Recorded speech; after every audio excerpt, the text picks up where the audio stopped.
Yeah, chat. We're gonna be power washing, and I'm pretty sure there are only 2 levels left. There's the one that we're gonna theoretically finish today, and the one after.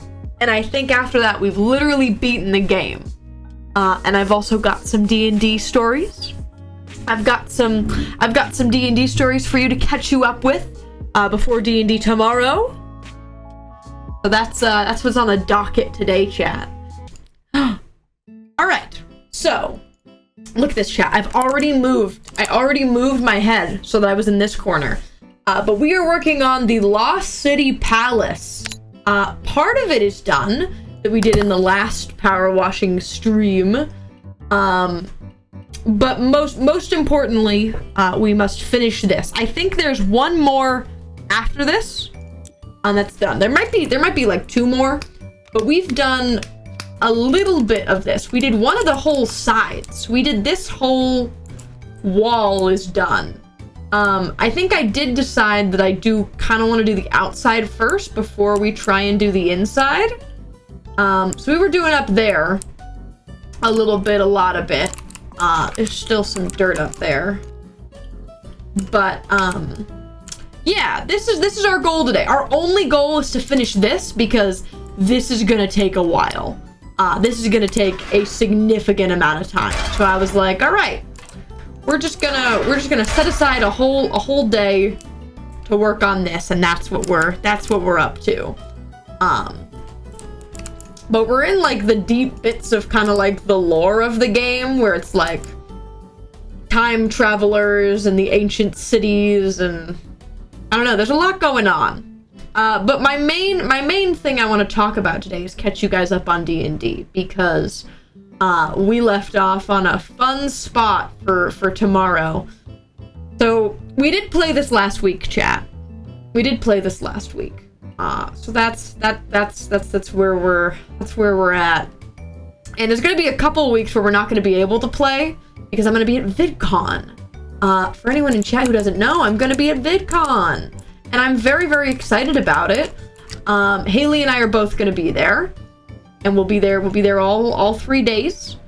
The main purpose of me going, because I was kind of debating whether or not I wanted to go, is to meet you guys. So to anybody coming to VidCon, if you see me, please come say hi. You are the reason I want to go, is to meet more of you guys. At the end of this month, in like literally 2 weeks from now, over in Anaheim. So have we got told about the Centaurs was hunting us session? Yes. That was like two sessions ago ish, was that? Oh, chat, I can say this now. I forget who it was. The person might be in stream who did it. I could just go check in the Discord. But somebody went and found all of my D&D story VODs. And gave me all the links, so they are now in a playlist. They're now all in a playlist. If you go to my VOD channel, and go to, it was Wolfie? Yeah, okay. You can go to my created playlists, and there is a list of VODs of all of the streams where I talk about, my D&D stories. Or at least all the ones that we could find. All the VODs are like other things as well, like it's typically like hardcore and I talk about stories, or we're drawing and I talk about stories. But we got all of the streams that I did talk about them, and they're all together in a playlist now for your ease. Because I know that sucked to try and find, and like if you wanted to get like caught up or hear all the stuff that I've talked about. But yeah, okay.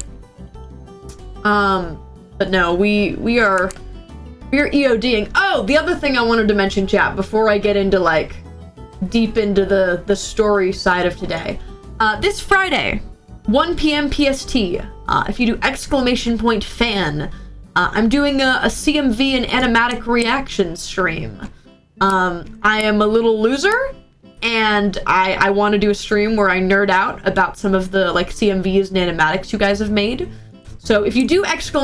fan, it will link you to a Google form where you can submit. It's on there. It's up to 5 links that either TikTok or YouTube of specifically like animatic CMV type beat stuff for me to react to and look at. I've seen a lot of them, but I wanna rant about them because they're really freaking cool. They're so freaking cool. So yeah.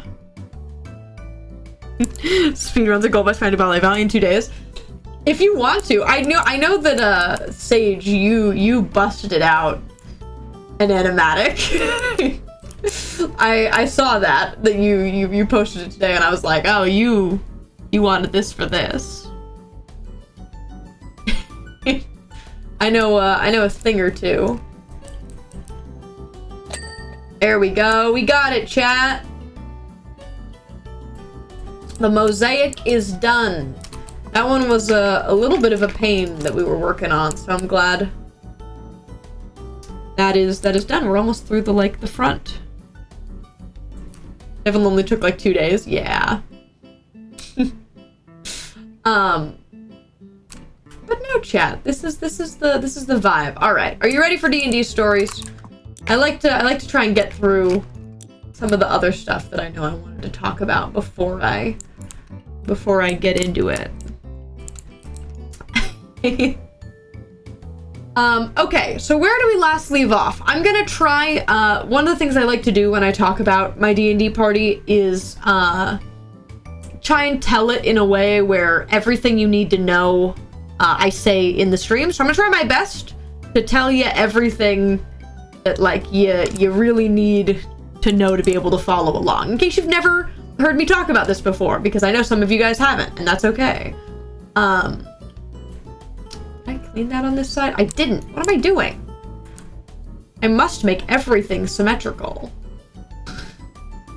But no. Powerwash is very much my podcast game, and there's never a better time to just rant. So last where we left off, chat, we have been on our quest right now is kind of dealing with my character's backstory and my character's evil / not so evil parents, respectively. And we have been in my childhood town that I was exiled from, which, by the way, is named Frost Rock. I don't know if I ever said that on stream, but the town's name is Frost Rock. Actually, I think you guys named it on stream, so there's that. That I was exiled from because I was kind of doing some blood magic, which wasn't exactly smiled upon, even though it turns out that both of my parents, the people who were leading the village, were doing blood magic. So, like, I don't think they get to talk, even though I was exiled. Over the course of the campaign, we found out that my mom, who my character frickin' hates, was actually not that bad of a person. And we found out that my character's dad is actually the most horrible person. And the quest we've been on is trying to basically stop him from turning the whole village that he runs into basically a magical battery for him. Think Full Metal Alchemist, chat. He literally has a Philosopher's Stone, and he's gonna suck all of the villagers' souls into it. And our quest was trying to stop that. Which, you know, pretty noble quest on our part. And we had been, most recently, we went about the town to get artifacts away from him. Artifacts that he needed to complete this, the ritual with the Philosopher's Stone. And that was what Centros chased us around the house for. It was like we had to go through the village and find the artifacts. So he hid them in our house and hunted us like the town guard. It was terrifying. It was very cool. Centros is sick with it like that. But it was very fun. We all failed the real life version. So then we had like a fake version in game that we kind of like made up for because it was really hard to you know, actually be able to steal stuff in real life while there is a very scary man hunting us down. But we got all of the artifacts and we got back home, and our whole party was kind of discussing, do we want to leave town? Because we had stolen the Philosopher's Stone, we stole the artifacts, is that enough? And my character was kind of on the fence, because he knows that if he doesn't fully stop him, as in like killing him, he's just gonna keep trying to do it again. And we're not gonna be here the next time to stop it. And we don't actually even know if we fully stopped it this time. But like, a lot of the party is like, we might have bitten off more than we can chew. As far as we know, we did stop it. Do we want to leave? But we had a problem. One of our party members is stuck in an ice cube. In real life, that player is having a baby. And so in game, he is currently, apart from being a little bit of a monster, which I've talked about in past streams, he is also locked in a giant block of ice, like a 11-foot by 12-foot cube of ice. His character is in that has been very hard to move around. The last time we moved it, we teleported with it, luckily. But we're now dealing with this this cube, and our last session that I've already talked about, we were trying to figure out a way to kind of put it in a pocket dimension, maybe, because Mambu's character in the campaign, congrats on being an ice cube, real. Mambu's character in the campaign has demiplane. She basically has a pocket dimension that she can open at any time. But the problem is it's doorway sized to get in, and we can't move the ice cube to do that. So we're sitting there, and about an hour of real life time, we are arguing or trying to think of ways to move this ice cube, whether or not we need to move the ice cube, how we would even do that, what if we just melted the ice cube. Like an hour of real time spent discussing this. And it ended with Mambu going, screw it, I'm gonna cast Vortex Warp on me and the ice cube and teleport inside the pocket dimension, because she can see it, and the way Vortex Warp is worded is if you see a place you can teleport. And David's like, oh no! And it basically, trying to teleport across dimensions, not a good place. She basically got sent to a purgatory plane where there's no oxygen or anything else, which is a little rough. And everyone else was panicking. Oh my god, how do we get them out of there? Oh my god, how do we get them out of there? And we ended up using this very, like, ancient form of magic that we're not supposed to use. But this seemed like the only time that we should be using that. And I've talked more about that on past streams, but the point is, we got the cube in the pocket dimension, and Mamba was okay. By the skin of our teeth. We probably should not have been able to do that. Like, logistically.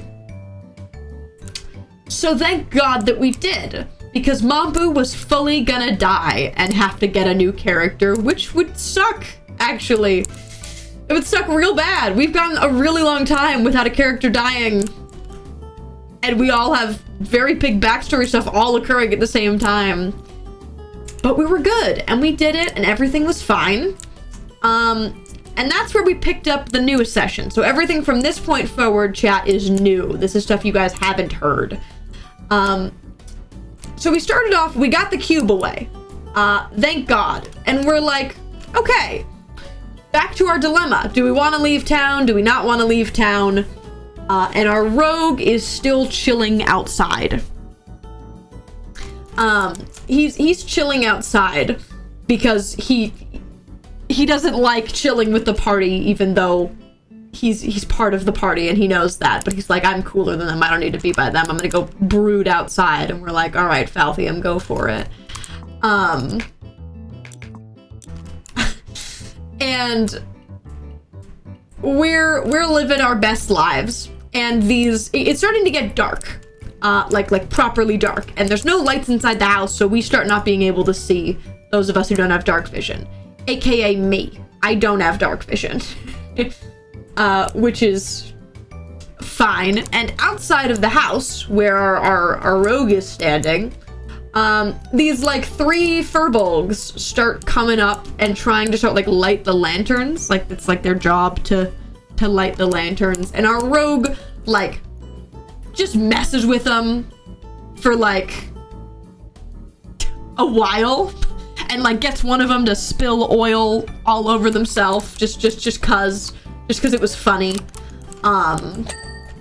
Thank you. We got the wall, chat. Look at that. Beautiful front side of the building. Gets a guy to spill oil all over himself, which is funny. Ooh. Okay, we're just gonna keep going, and I'm not gonna look too hard about all the barnacles. It's okay, chat. Tryptophobia is fun and a great way to live life.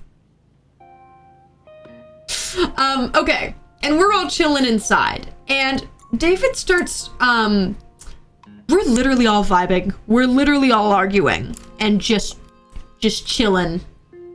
As time is passing, we're trying to figure out what we're gonna do.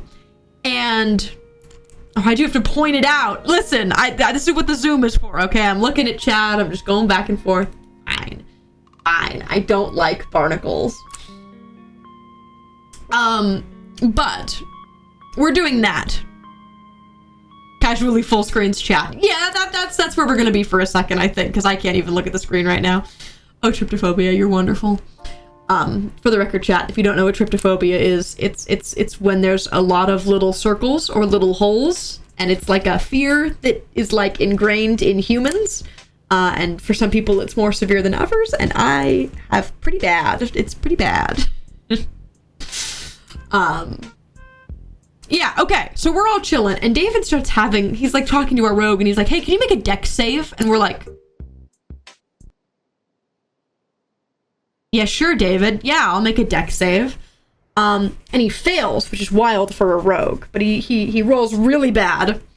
And gets tugged by some magical force into the ground. There's nothing physically there, but just gets like yanked into the ground. And we find out that he is now about 30 feet underground in some sort of quicksand. And we're like, that was 1 to 100. That was 1 to 100, David. Sure. Sure, yeah, sure. Let's work with that. Sure. Can you make a blank save? It's never good. No, it isn't. It's never good. And that's fine. And we're like, okay. And I'm now like arguing, okay, look, we can't be in the house. People know that this is where we're hiding out. We need to leave. And it's kind of my way of being like, can we please go outside and realize that he's gone? Because the rest of the party does not know that our rogue is like dying. And then David's like, hey, Mambu, can you make, what's your AC? And it's like 14. He's like, okay, can you take, like 15 points of slashing damage as just like giant slash across your chest? And Mambu's like, is there anything in front of me? And David's like, no. And we're like, what does this mean? What do you mean? Also, we're good, chat, by the way. I got the bad bit done. Sure, David. And that's fine and dandy. And we now are like, okay, what the heck is going on? And we like peek outside, we see that our rogue is gone, so our cleric tries to like message him, like sending, and he's like, hey, are you okay? And he's like, no, suffocating in the ground. And we're like, oh, great, we're going right into this.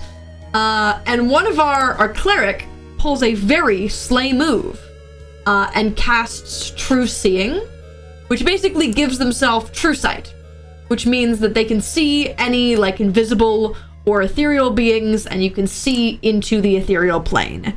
And lo and behold, there are basically 3 little poltergeist looking little guys just like messing around in the room attacking us. And we're like, this is dumb. Because they're not corporeal or on the material plane. They only become corporeal when they're hitting you. So you have to see them coming and be able to stop it. And we're like, this is dumb. Thank you, Kira was lost for the 2 months. Let me do a little bit of a... Oh, thank you. Hello. And they're attacking us. My character gets hit in the arm, gets a big slash up his arm, and we're like, oh, great. And then we genuinely don't know how to deal with this. We're genuinely sitting there and we're like, I don't know particularly how to deal with this. So our paladin just starts like praying. And we're like, yeah, dude. And like on our paladin's, like the player, his like dice tray, there's like a bunch of Latin. So he's like, as a joke, like fully as a joke, like picks up his dice tray and starts just like reading the Latin that's on there. And David's like, make a religion check. And we're like, this was a joke to try and like spook away the silly ghosts. And our paladin and his squire, who is an NPC that's with our party, basically banish them by praying. And David's like, I didn't think you would know to do that, but on this creature's stat block it says can be dispelled by religious practice. Like, I forget exactly. I think they're called they're like skulks or something, like skulks. Hold on, skulk D&D, is this what I...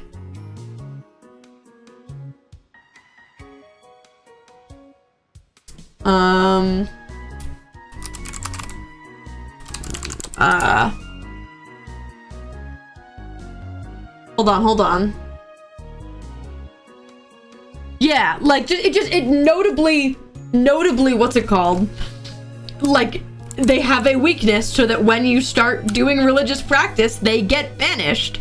And we're like, sick! And we deal with that, and David's like, okay, yeah, you did it. And we end up getting our rogue realizes that he can kind of teleport with one of his like racial features. So he teleports out from being suffocated 30 feet under the ground. And we're all like, all right, that sucked. Yeah, let's not stay here because the ice cube is officially in the pocket dimension. We have no reason to stay at this house. Everyone's like, great, let's leave. So we're like, all right, where do we want to go? And our cleric still has true sight and can see that all around town, there is a ton of these poltergeists theoretically looking for us to attack. So they were theoretically summoned by either my character's dad or my character's step family, who I loathe. But they're all around town. And so we start like moving towards the like edge of town, because we're like, all right, let's go to the gates and then we're gonna see if we can figure out a good way into town without them realizing that we're coming. Because right now, if we were to just rock up, I don't think it would go very well. And I'm like, yeah, I don't think so either. So we're like, all right, let's just go to the edge of town and chill. And we go out there and we run into some guards, and the guards do not see us. The guards are like on their post, but like not really, because this town, my hometown, is like a really peaceful place. Like, everybody knows each other, everybody is friends, etc. It's not a place that gets like attacked often or has crazy things like this happen. So the two guards that we like run into are just like chilling and like playing games and talking. One of them's asleep. Like, they very clearly have no reason to be watching the wall. Like, they really do not have a good reason to need to be protecting the village, because the things that actually protect the village, like my evil dad, are doing all the work for them. And at this point, our cleric, who still has true sight, can like sense that there is like this very strong magical force near the center of town. and we're like, oh, that's my dad. Like, I know that's my character's dad. We can tell, like, his energy signal from here that we know that that's him. Can I please get the ding, chat? Oh, it's down here. That's what it wants from me. I figured it out. It was goofy of me. Yeah, it's like right here. There we go. Boom! Wall done. How's your stream? It looks fine. Something cut out. It's not happening again. On my end, it looks fine. On my end, there's no issues. Think it's Twitch? Okay. That might just be a thing Twitch is doing today, because on my end it says I'm good frames. So it's either Twitch or like Twitch servers or people's internet. Fair though. But what's it called? So we know he's in the center of town, and we're like, all right, let's do like a big spiral around town to come in from the side that the house isn't on, so that they don't like know we're coming from that way. And we end up walking back past the house. And lo and behold, at the house, we can see at like where we'd been staying, like where we just left, in the doorway is my half sister. And I'm like, and next to her is replacement, my half brother, who's also named Faraday. My character's name is Faraday, and after they exiled me and disowned me, they had another kid and named him Faraday to replace me. So we call him Farados. Farados. He's Faraday's 2. And they're like clearly searching the house, and there's someone else there with them, who I immediately assume is stepmom. Keep in mind, I just brutally murdered my stepmom and replacement brother. They were brought back. It was very dumb. But that's the thing with like this type of magic. It's entirely based around resurrection. So like, touche. But they're back, and I'm upset about it. And I'm sitting there, and I'm like, fine. They're there. And if we know that the 3 of them are there, then they're not with my dad. So let's go to my dad and leave them alone. Because what the one thing we really want is to be able to fight my dad not on an uneven ground, and be able to like have him not have backup, and they're definitely backup. So we're like, fine. Boom. Feeling good. Let's go over here. No longer goo, brother. Yeah, he was kind of goo. I punched him real bad. That's gone. But we're chilling there, and we're like, all right, fine, we'll go look for my frickin' dad. So we start walking towards the center of town, and keep in mind, in the center of town, chat, there is this big machine. There is a very, very big machine. And we know a little bit about it, and that it's basically like a mana transmuter, where it takes like life essence and turns it into usable magic. And our cleric has seen this before and knows what it is, so we know a little bit about this machine. And theoretically, we've talked a lot about trying to blow the machine up. But we also know that the machine has some sort of like self-safety features, and that if we try to destroy it, it would fight back. And that also destroying it would probably get a lot of collateral damage in the town that we are trying to save. And we don't really want to just, like, nuke the town to deal with it. Like, yeah, that'd solve the problem, but it also kill all the people that's the whole point that we're trying to do this. So let's not do it that way. And we start getting close to it, and to be clear, we got the artifacts, and the artifacts are meant to, like, make it so that it doesn't work as well. Like, it'll still work without the items that we got, but not as well. So we're like, we still need to go fix that. Alright, chat, look at that. We've got the main sides done. Let's do, like, over here now as well, because this is pretty much the same as it was on the other side, except there's, like, a niche, so that's fun. Bot machine versus heroes, who will win? Probably the machine. And we're, like, walking down an alleyway, and we realize, oh, we should not take the artifacts directly to my dad. Like, we still have them on us, and we're like, oh, that was almost really stupid. That was almost really, really dumb of us. Because we were just gonna bring him the things we just went through all that effort to not let him have.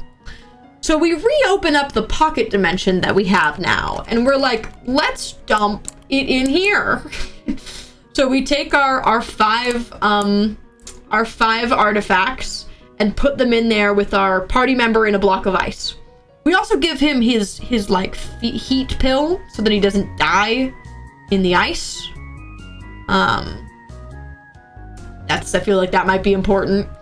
And then Mambu's like, all right, does anybody have anything else they want to dump in the pocket dimension? I'm sitting there and I'm like, I should put my book in there. Now, if you don't know what my book is, I have a very, very important blood magic book that used to belong to my dad and the village, and it was the village's job to make sure that nobody ever got the book. Like, that was, we were tasked this by someone, I don't know, actually. It's kind of important that I don't know, but someone was like, here is this blood magic book. You need to make sure this doesn't get into the wrong hands. And when I was a kid, I ended up stealing it, which is part of what got me exiled, because I was upset and wanted to learn blood magic to get back at the people who killed a bunch of people in the village. So I steal the book. And there are only 5 blood magic books, period. Like, of these incredibly important blood magic books, there are 5. I had one, I found a second one, and I have been looking for the other 3. Like, over the course of the campaign, anytime we're anywhere important, I'm like, do I see my book that I need to be looking for? And one of the things that my dad needs from me is the book. Like, he needs the book back to kind of do what he's trying to do in full. Hi, Pixie! I'm talking about D&D. I'm talking about D&D right now. About power washing. I'll do a hydrate.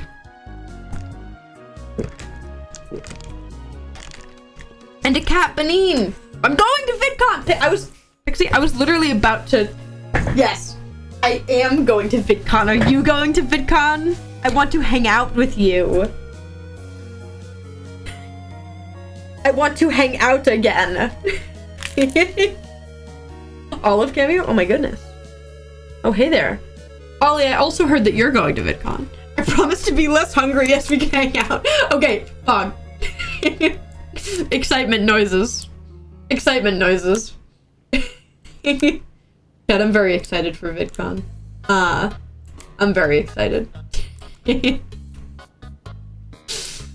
But no, yeah. For anybody who just popping in now, I'm talking about D&D. I'm talking about my D&D stories. We're actually almost through what happened this last section. We've got the the terrifying thing we ended it on left. So there's that, but... You meet Jade? Yes, please. I was so happy. I was so hungry when we found out the first time. Yeah. Yeah, Pixie and I met at VidCon when they were very, very hangry, and I went with them to go get food, and we vibed, and that is the first time that we talked. Your favorite type of dinosaur? Pterodactyl. If you'll let me say that. There's debate over whether or not you want to count that as a dinosaur, but if I can, it's that one. Pterodactyl. I like the one closest to a bird. Would you believe? Would you believe?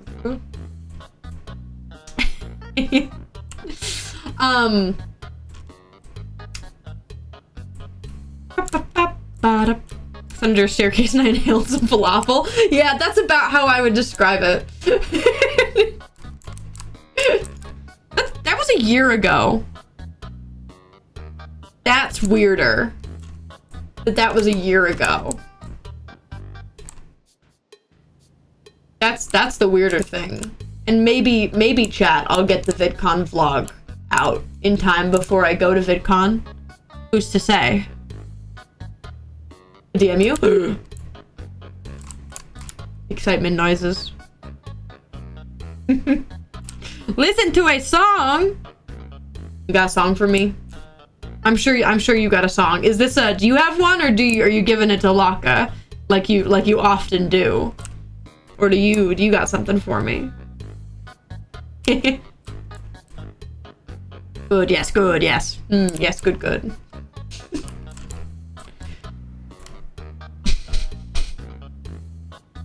Let me do a lull. Let me do a lull.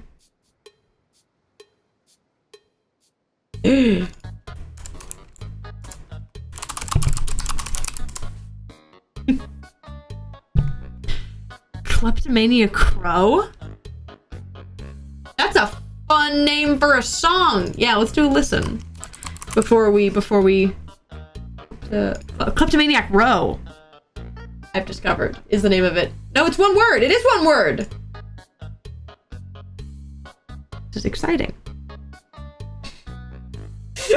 Really aggressive typing. Real, not fake. It's a funky vibe song. Okay, I will continue washing while we listen, because that's the vibe of it. But here we go, chat. I have a channel points redemption for me to listen to song. We're gonna listen to a song. It's called Kleptomania Crow, and we're gonna be washing in the background. So here we go. We ready? Let's go. Intrigue. Oh. Kleptomania Crow, following me wherever I go. Hoping I'll drop some. This is soft. I like it. To his collection, he likes the shiniest things, dangling trinkets, coins, and beads. Offered up some crumbs to eat, but he didn't seem interested.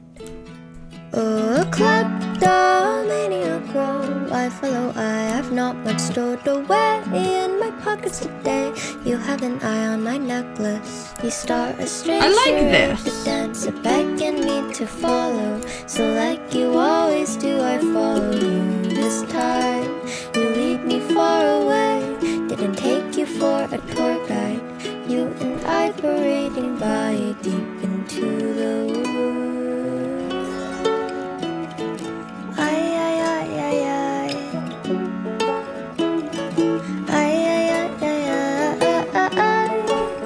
I like the vibes of this.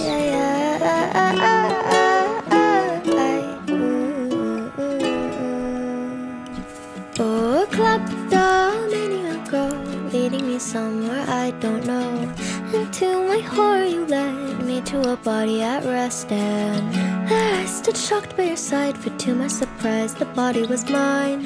Did that mean I was a ghost? I don't remember dying. And as I stood there crying over my own lifeless body, you felt the time was right. Such a vibe. The you'd been eyeing. To my demise, I realized too late, and with the blow, the corpse had disappeared, and off you flew, holding my soul. 1, 2, 1, 2.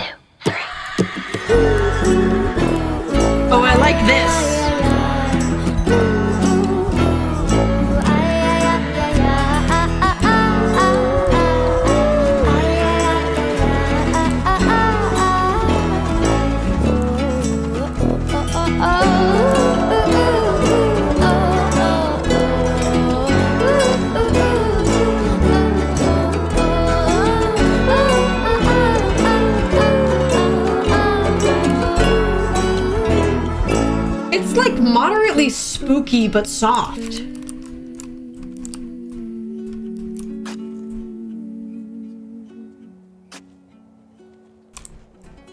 Finders keepers. Oh, it's the song. And chicken scratch on my tombstone. Nice touch, thanks for that. Guess that Grim Reaper knew I'd never grow old. Awful funny sending birds to do your work though.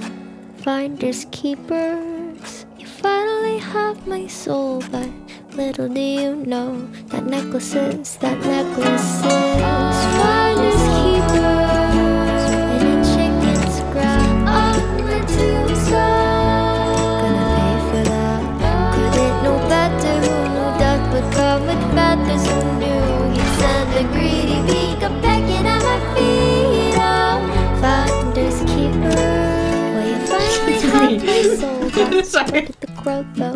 The necklace is fool's gold. Yeah, I liked that.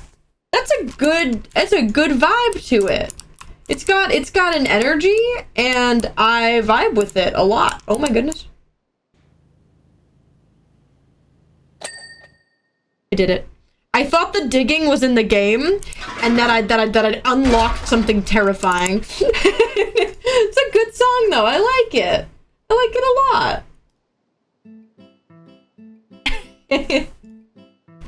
Okay. We did our little outcropping. Very nice. Very nice. Madeline May's good vibe and good songs. Yeah, I've never heard this artist, so yeah, heck yeah. Okay, chat. To finish off the D&D story for today, I end up deciding not to put my special book in the vault. Because if I do that, like mentally, I'm deciding that I'm gonna lose. Like, it's like, is it a safer bet? Absolutely. But like, in the world where I come across him, choosing to put it in there is like accepting that he could beat me instead of, I don't know, being really sick and sicko mode and really cool. But I end up not putting it in there. And we're like, all right, to the center of town. So we keep walking. We're walking down an alleyway. And we're chilling. And our cleric is like, oh, hey. I'm like, oh, we need to look out for the Secret Service. Because my character knows a little bit about, like, the town guard. And the town guard in this town, there's like the regular town guard, and then there's what has been referred to by the party as the Secret Service. Basically a bunch of blood mages that know what's going on and just like stay in the shadows and do Father's dirty work for him. And they're like, okay, describe what you know them to look like. So I go through and I'm like, all right, yeah, they basically are just gonna look like assassins. They wear black instead of like the gold, they have like red metal, moderately blood armor, that kind of vibe. And then we're sitting there, and from behind us, we hear, oh, and don't forget the crest. And we turn around, and lo and behold, it's my freaking dad. In the alleyway with us. Alone. And that's where we ended.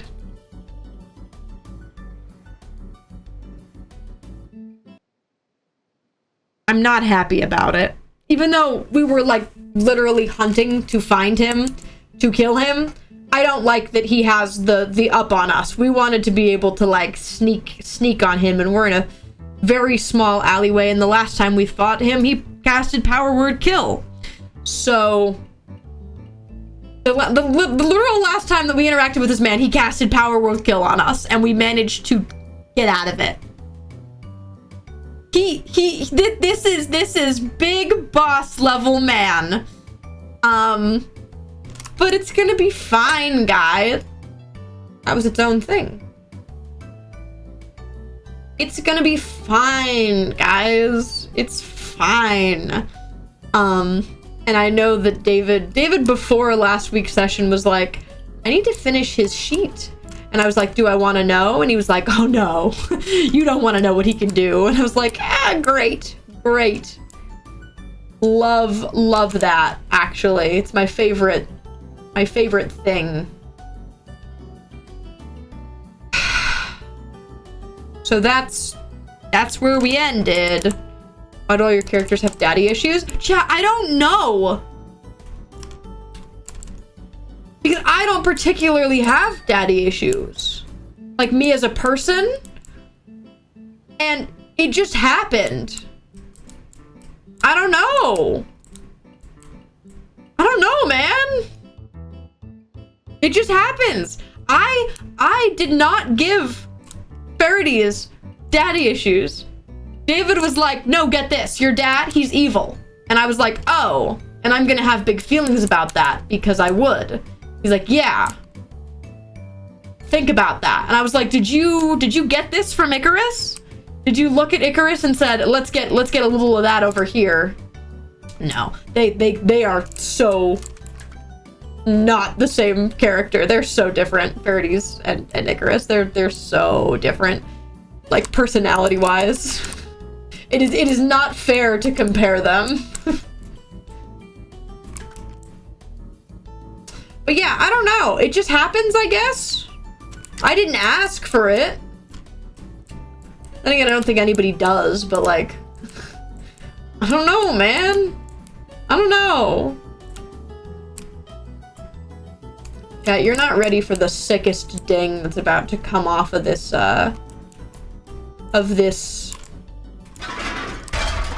section. You ready for this? Oh, come on. No. Frickin' bats. I love Halloween.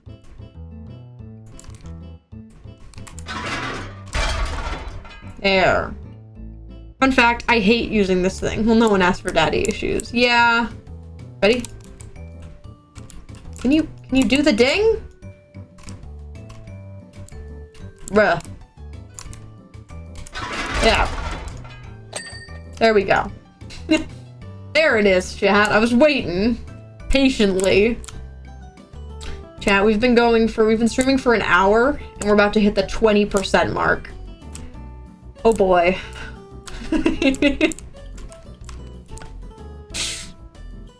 But yeah, that's where we left off. So I assume next session is gonna start with combat, but maybe hopefully it's just him.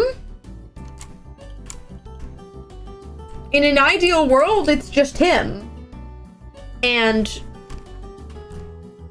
that's sick with it. And not, like, we're definitely not gonna have to fight the rest of my family. Because they're somewhere else, notably.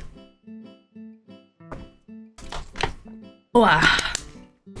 Some advice on talking to new people and making a good first impression?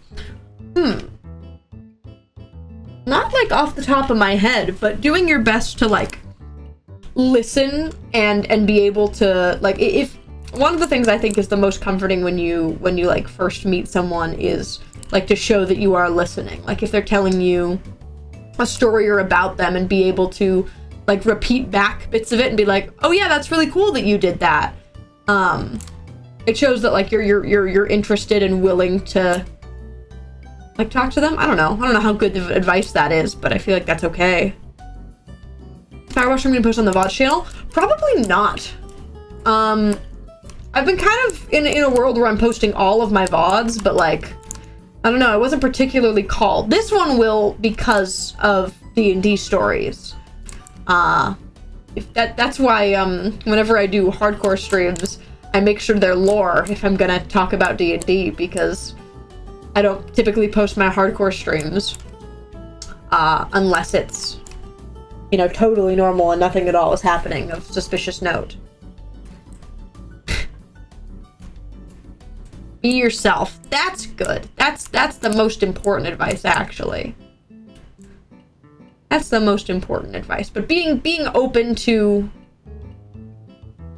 talk with new people can be difficult for sure, because social anxiety is real. But yeah. Most of the recent hardcore streams have been lore. Yeah. I wonder why. I wonder why. Bum, bum, bum. Chat, you guys are going to be getting some Ash lore soon. Now that I'm done with my tournament, my Magic the Gathering tournament I was at all weekend, I'm going to get back in the lore grind, and you guys are going to be getting some Ash stuff coming soon, which will be very fun. Oh, and we also have the dragon fight, chat, on Saturday. Saturday is the EOD dragon fight. It's already been 2 weeks, which is crazy. So there will be that, like, normal. You guys are used to... You guys are used to that. It's the whole wall? Bruh. Ash lore, yippee!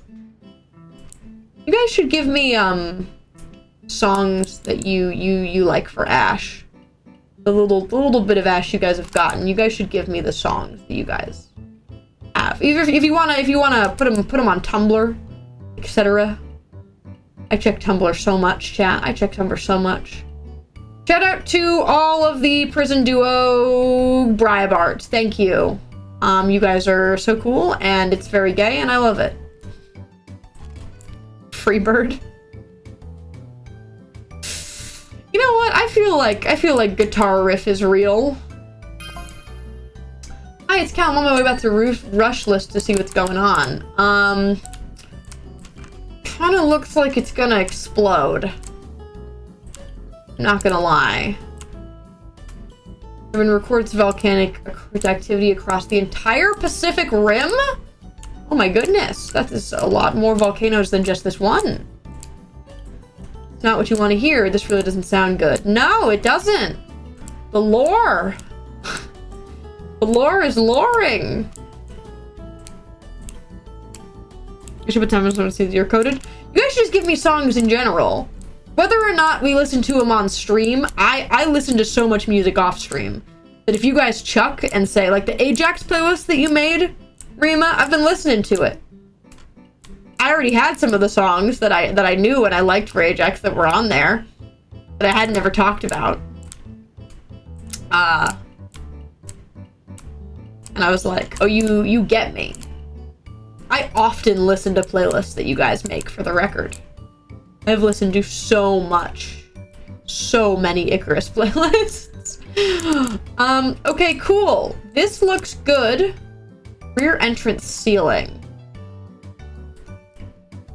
This whole bit. All right, we can do this. Let's go green. Listen to Bear Pop Opera. Not the first time I've been told that. Been a long time, but I had a friend in high school that was really into like more obscure musicals, and one of the #1 ones they yelled about was Bear. That was one of their favorite. They were very cool. I hope they're doing well. I haven't talked to them in a very long time, but I hope they're doing well. Recommend playlist in your Discord. Sherbverse art and fix. Sherbverse art fix is totally fine if you want to put like Sherbverse edits in there. If you want to put playlists, all of the above. Drop it in there. That's my Sherbverse spot. That's where I check aggressively. Turned into the musical and thought of Wolfstrauss fanfiction. Wolfstar. That's based. I autocorrected. My brain autocorrected that to Wolfstrauss. I don't know why. I got Wolfstrauss on the mind. But no, I especially really have been liking all of the EOD stuff you guys have been making. There's been some really cool art of Ajax. and I think it's neat because that's my little lightning boy. That's my freaking guy. That's my buddy.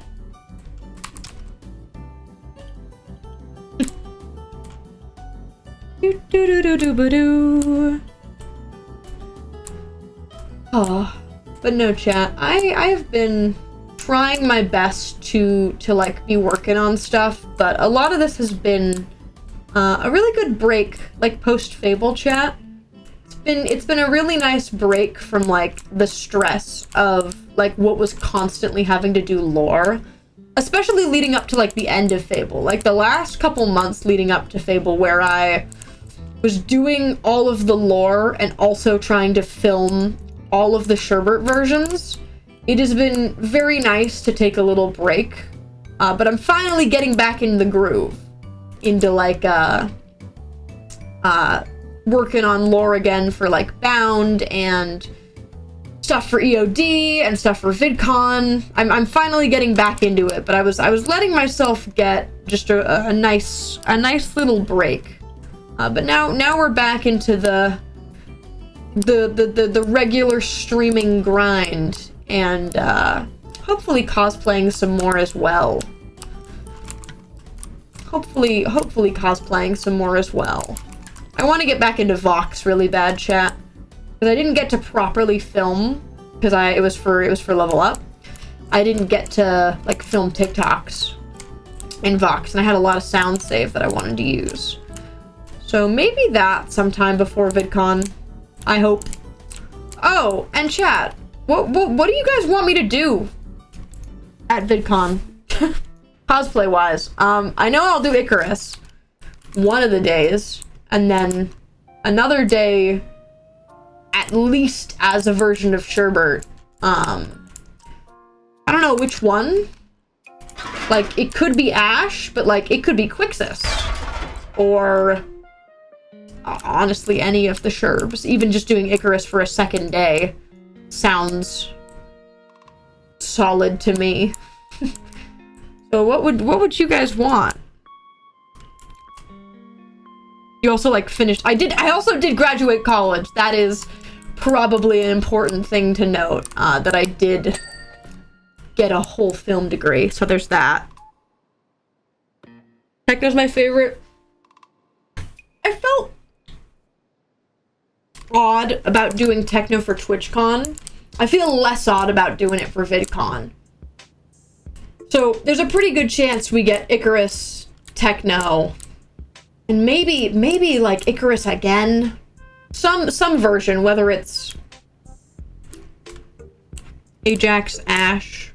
I might make a poll on Tumblr, but then not promise to stick to the poll, but at least to see what you guys want. I don't know. Crit's weird to do, like at like cons and stuff, because it's a mermaid and it's like, it's not bad, but like, this is an opinion poll, not a decision poll. I am not legally bound to take what wins this poll.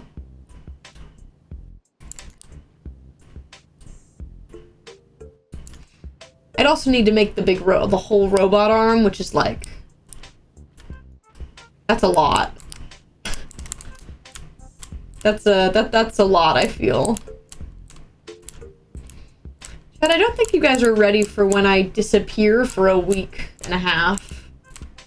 Because I've talked about this a little bit on stream, but I'll talk about it again now. I'm going on a cruise with my family in July. And I'm gonna not be streaming for like a week and a half. Which is wild, because I'm gonna be on a cruise. Like, I'm gonna vlog the cruise, and I might try and stream like from the ship. But I don't know. I want to film in the ship because it's a cruise, but it's also, we're going to Alaska. So like, I have a whole forest at my disposal that I could bring a cosplay onto this cruise ship. The one that makes sense to me is like MCCI Sherb. Like to do Kane on the cruise ship because that's giving MCCI to me. But I don't know. This has been a debate that I've been in.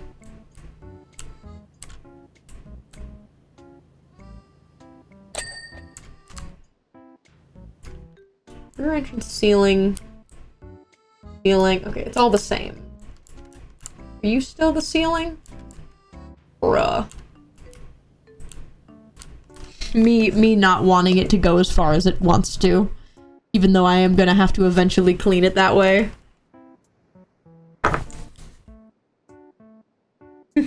Know where to get good wigs? I get a lot of my wigs off Epic Cosplay.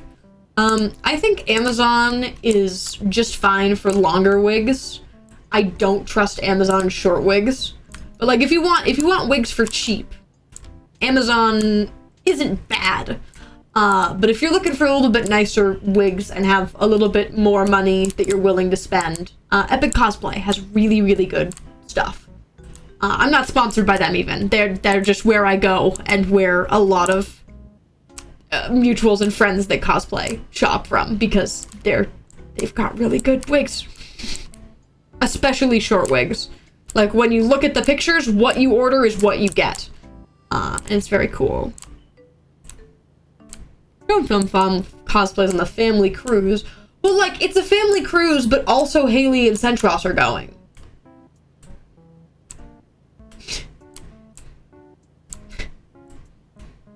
To be fair, Haley and Centros are also totally coming. Ship to Canada? I have no idea. I'm not sponsored by them. I have no clue. Probably, I don't know. Boom, bum, boom, boom, bum, boom, bum, boom, bum, boom, bum, boom, boom.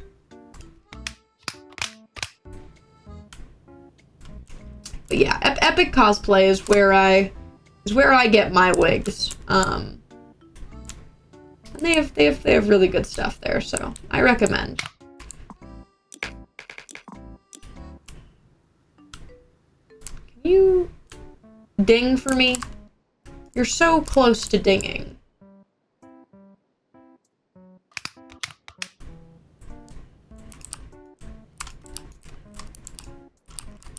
Let me up. Can I? This is gonna suck. This is gonna suck to have to clean in here. I need to be able to get a down angle, and there's no. Can I climb the fountain?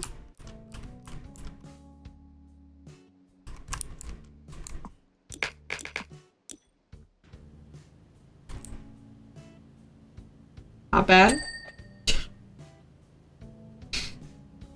This is just a little odd. And not how I would typically choose to do this, but I guess I can climb the fountain, so... You have a smaller ladder? I'm pretty sure I just have a smaller ladder. I didn't see... I said just a bigger ladder. I didn't see a smaller one. Am I silly?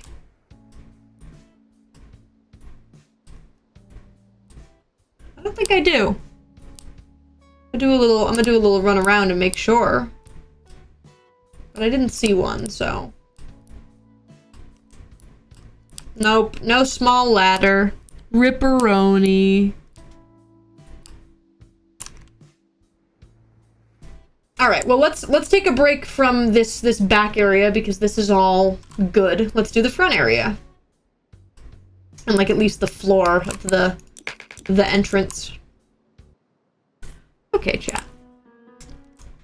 But no, I wanna be able to get some stuff done, and I'm happy that I'm going to VidCon because that'll be a fun little thing before the cruise. I will be on my cruise for my birthday.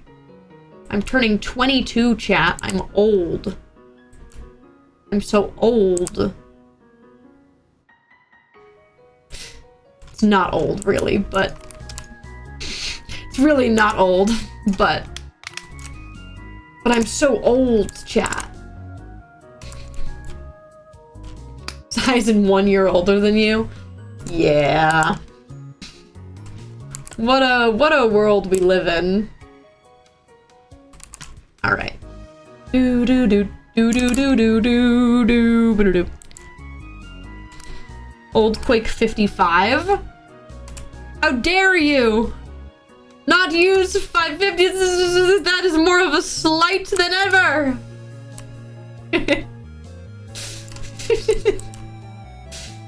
But no, chat. I don't think I'm gonna be able to finish this whole thing. I mean, maybe I can. Maybe I could finish this whole thing. I could turn on some tunes, chat, and get in the zone.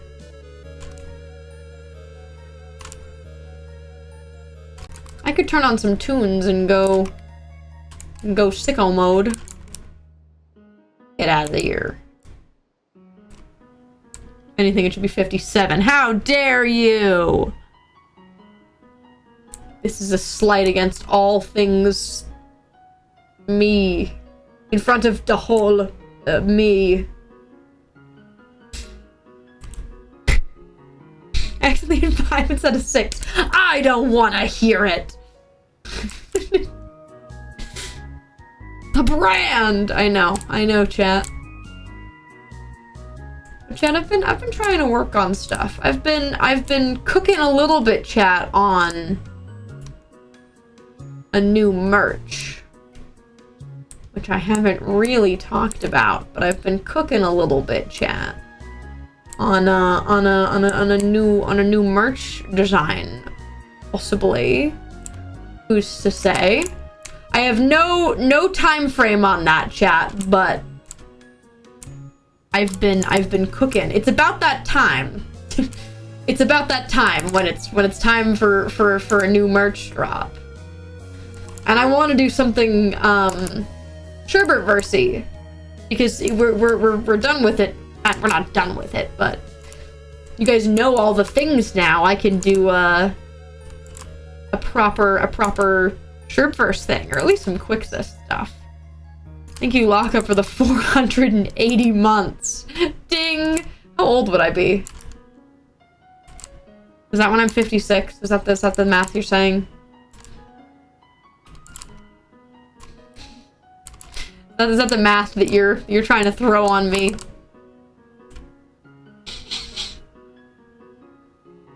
Roughly.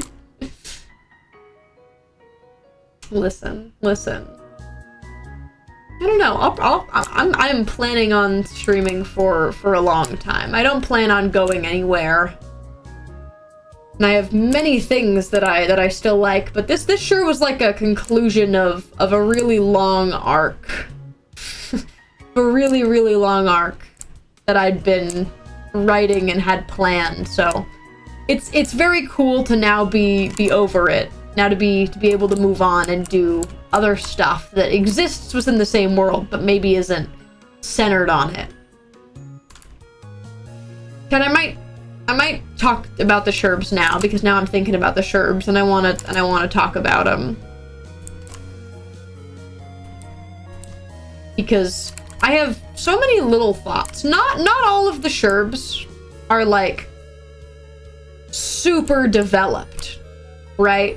Not all of the sherbs are like super developed, but there's definitely bits and pieces that I have for them all.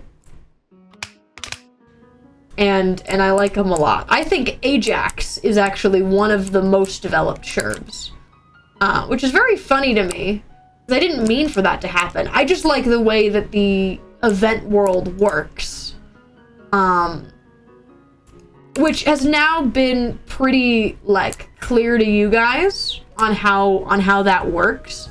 But it's such a different experience, because you can look at like Ajax and Rio, right? Hypixel and Event, and say relatively their lives they're doing the same thing. They're both PvP boys. Oh, hi Athena. You came when I started talking about the sherbs. I want to talk about Ripley a lot, because I freaking love Ripley. But what's it called? I'm pink again. But no, chat. What's it called? If you look at like Ajax and Rio, they're like personalities to me and what they do are pretty similar. Like, they're pretty in the same ballpark, and that just comes from being one of the PvP boys. And I wanted to make them different, because point A, they're right next to each other on the color wheel, and point B, they're living in a similar, they're playing similar things. And I did that by, like, kind of developing the world of servers versus the world of events. And to start by, like, talking about Hypixel, the way that, like, so I say Hypixel Sherb, but it's multiplayer server Sherb. So servers like Tubnet or Cubecraft or Mineplex or Hypixel are all in the same universe. It's the same Sherb. It's magenta. That's the magenta world. And they are, like, connected by portals. And people who live in this world, which is one of the most populated of the universes. Not, like, the most populated, but up there. There's a lot of people around there. Are able to freely travel between those servers. Through, like, the equivalent of, like what would be, like, an end portal or a nether portal. But to be a portal to different, like, warp hub. And that dimensional shift is what causes the bleeding eye to shift on Rio. So when they're on Tubnet versus Hypixel, the two things that I've streamed on, their bleeding eye is a different color because it's a really big dimensional shift. And it causes that to change. But there's people, and you can have houses on servers. And, like, Rio is favored by the lore version of the Hypixel admins. And that's how I explain YouTube rank. YouTube rank is like being a chosen fighter or player by the admins of Hypixel. And Rio, absolutely, let's not get to their head. And they have this, like, big front on of, oh, like, I'm famous, blah, blah, blah, blah, I don't need anybody in my life. And that's very different than their brother. And I think that's tasty.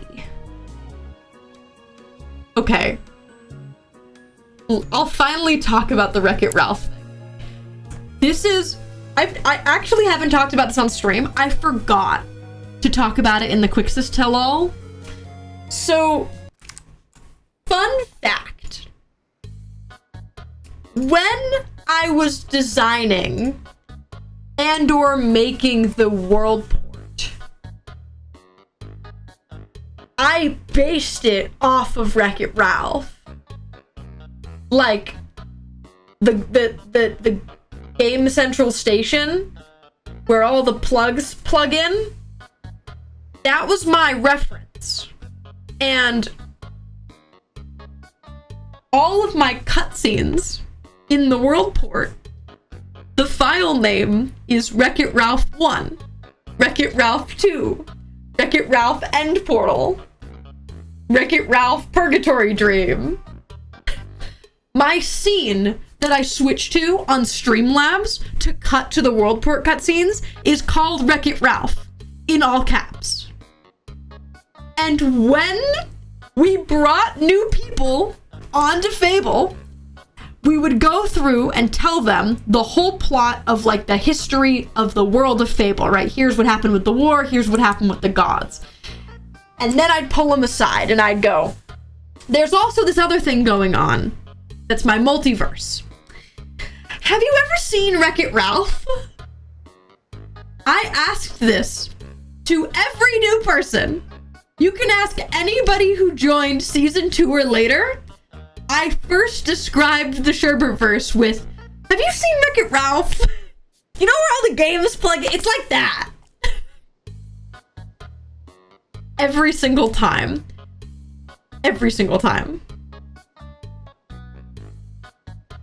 I'm pretty sure the Minecraft world was originally called Wreck-It Ralph Room, And then I realized that was silly, and I went into the file names and renamed it to Quixis in Quixian, so that you wouldn't see my shame of literally calling it Wreck-It Ralph. And it took you guys a while. I think it was sometime in the end of season 2, I saw a meme somebody made that was like POV the world port, and it was a picture of the Game Central station, and I was like, they found us! They figured it out! And I was so happy.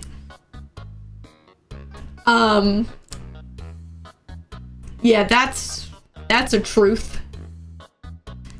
That's a big truth. It's a real thing that I did.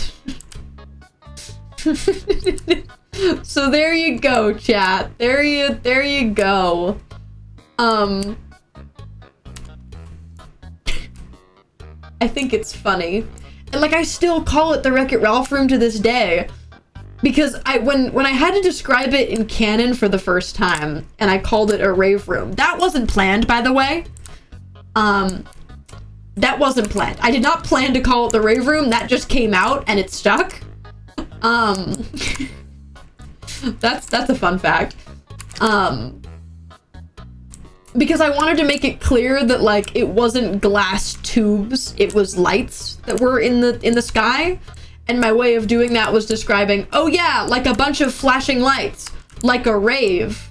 Like, that's why I called it the rave room. Look at the board, I gotta go reread. Just an idea for the century. Real, not fake. But yeah, that's a truth. I hope you're happy, chatters. But what's it called? So, Rio, is a very different person than like Ajax, because they've always had people around, like oodles and oodles of people, but still goes into the same type of like fighting PvP games, which would harden anybody that plays them. Look at the goose. I see him. He's calling me pathetic.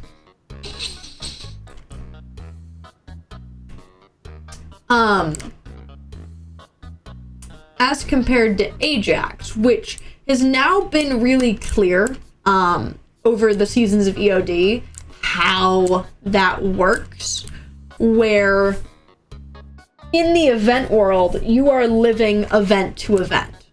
No time passes in between the time that they fall asleep. Like when Ajax falls asleep after survival games, they are woken up 2 seconds later in the next event.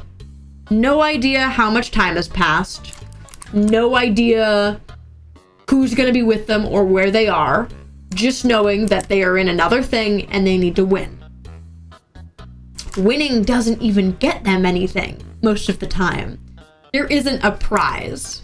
There isn't a store to go send victory points on like Hypixel is. There's nothing. And you have no idea if, like, when you see someone, if that's the last time you're ever gonna see them. So Ajax hasn't seen their brother in a really long time. But the thing with that is it interferes with some other people's multiverse stuff. So events are also one of the ones where I don't try to like enforce my multiverse upon everyone. And like the Fable survival games is a really good example of that. Of some people going, okay, yeah, well, let's do this. This is event version of my character, as compared to this is still on Fable, I'm gonna make it Fable. And that kind of thing. I don't try to enforce it. If you look at that, don't look at it too hard there, because that's just me going, people's multiverses don't work the same as mine. And there's something there. I'll talk about Gilded a little bit. Because Oshi and I talked a little bit about, like, the two of them and what they are in comparison to each other. Why can't the brothers be happy? When are the brothers ever happy? Rare. Would you share the scales of asshole and denial? They are the scales. It just happens. Sometimes these guys, sometimes those guys. Both of them come and happen at the same time. Yeah, kind of.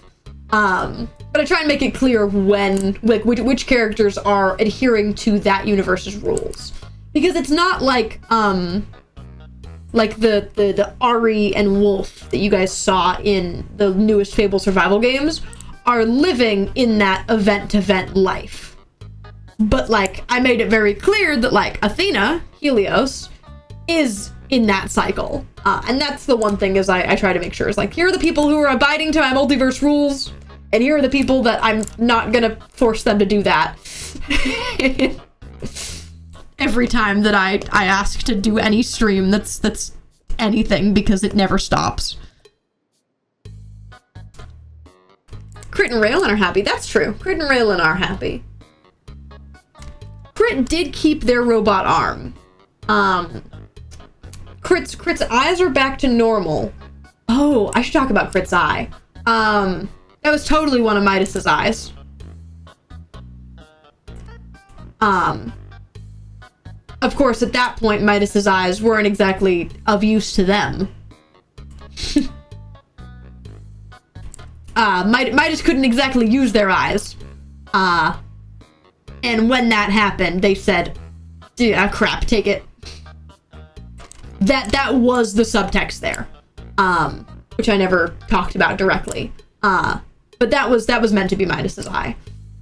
Because the orange promptly disappeared. And Midas didn't need him. Yeah, some of you guys talked about that, of thinking that was Midas's eye. And that was what I was going for there.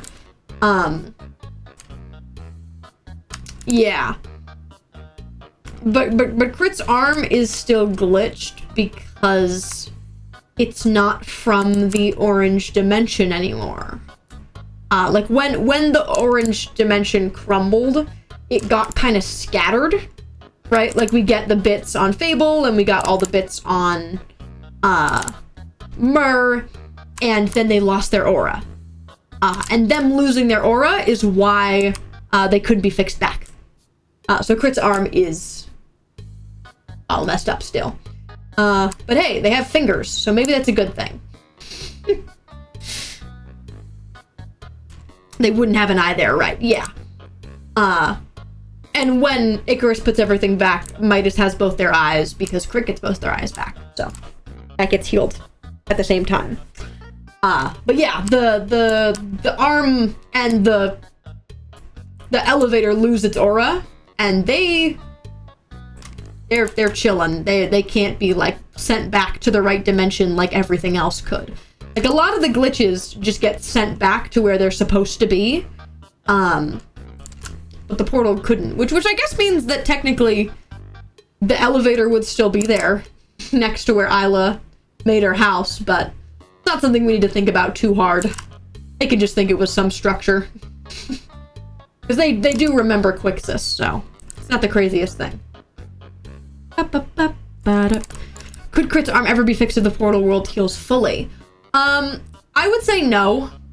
The portal world can theoretically eventually heal fully. That doesn't mean it's connected to that arm anymore. Like, Epsilon could come back, but, like, dimension-wise, it is not at all tied to that stuff. So, that's one of the few, like, permanent things. There's not a ton of permanent glitches, I would say, but that Crit's arm is one of them. The right arm being the one with the hand is great for cosplay. It is. It wouldn't be the same orange portal. Yeah, exactly. It's not exactly the same dimension. It's rebuilding out of a new place. And I won't talk too much about where Midas might be, because there might be some stuff coming up on. You guys might be getting some Midas content. Who's to say? But like that's the difference between Ajax and Ajax is, and that's why EOD is so like important to Ajax, because it's one of the few spots where like they can live for more than time. Like Ajax does not get to sleep, which is another thing you could totally think about, because every single time that they go to sleep, they're just waking up in the next event. So the fact that they went to sleep on EOD and woke up there as like this is a more than one day event is such a big deal, like as compared to like Icarus was sleeping all the time. But Ajax doesn't get to like properly sleep. Like that doesn't mean they're not rested. That doesn't mean they're not rested when they wake up 2 seconds later, but like there's no dreams. They don't get to have dreams or anything.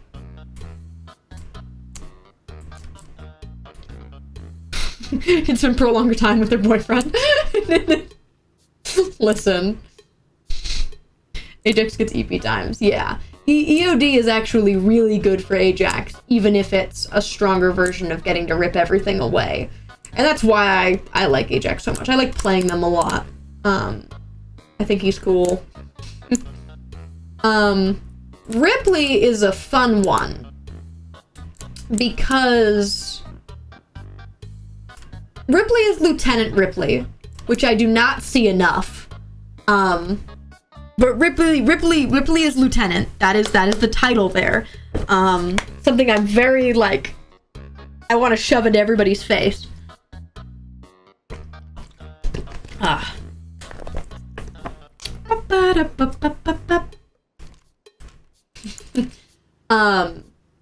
Ripley is the navigator, right? And Ripley is the Sherb with the good directional sense. Ripley is that Sherbert. And I don't know how much of this I want to keep like in the final version, because now I just kind of have it that all of the Sherbs are pretty good directionally. But originally, when Ripley died, I wanted bits and pieces of Ripley to end up in other Sherbs. And for a while, every Sherb's directional sense came from Ripley's. Ripley be able to be Quixis because they're a ghost. Allegedly, Ripley's eye was still bleeding as a ghost. It was like ghost blood, but Ripley's eye was still bleeding. And that's... death is different in each dimension. So in things like Raft, death isn't permanent. There are ghosts in Raft, in that universe. And that person isn't truly gone. That isn't necessarily true for other universes.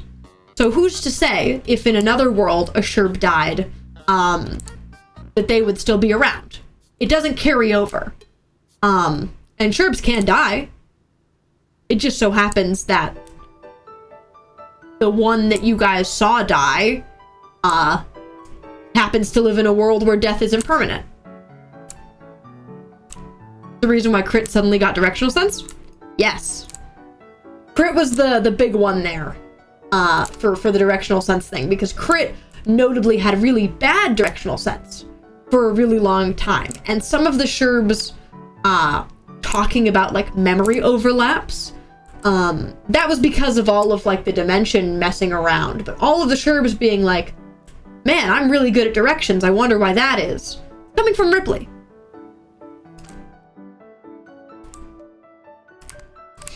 Think about the fact that Rio was chosen to be Quixis again before Reno was for the first time.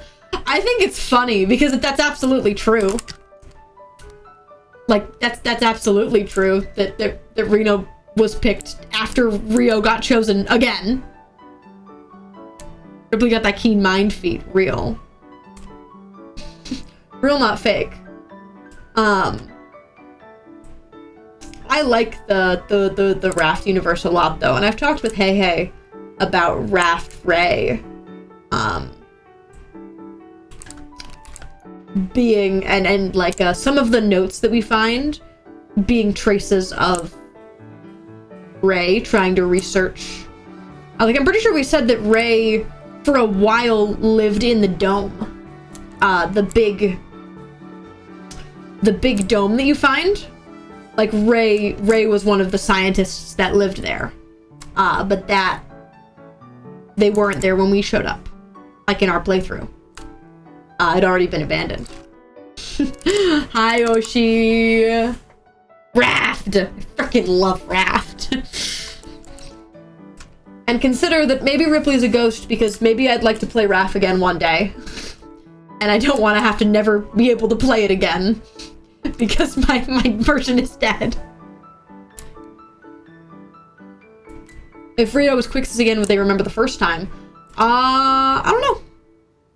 In a way that I do know, and I don't want to tell you the answer.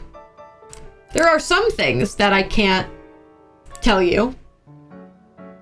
There are still some things that get to be a secret and I get to be cryptic about.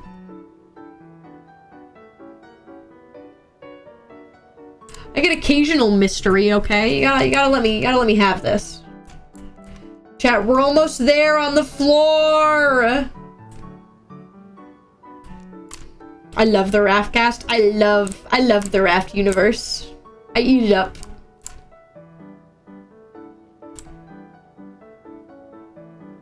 They're switching the sherbverse and maybe I just said things that are the DMs. Yeah.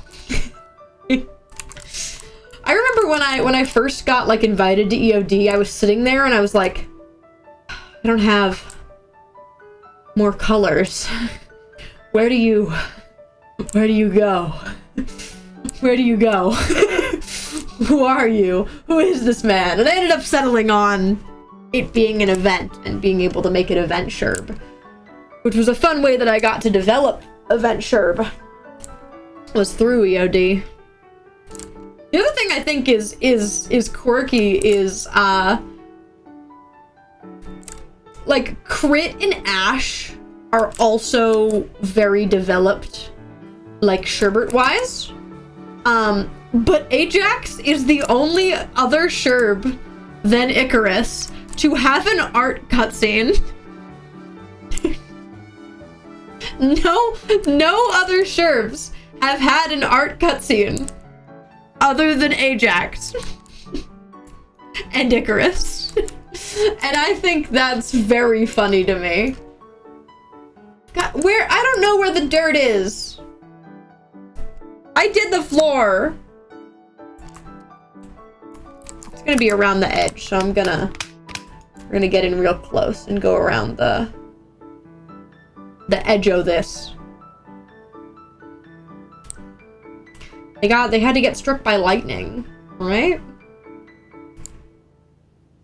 Very, very, very rarely do I try and plan a cutscene on a server where nothing is solid. It was funny though, because the day that I was supposed to do that cutscene, our base got blown up, and I was like, well, thank God the cutscene wasn't inside, because we wouldn't have been able to do it. And it would have sucked. When was Ajax's cutscene? Season 7? Day 2.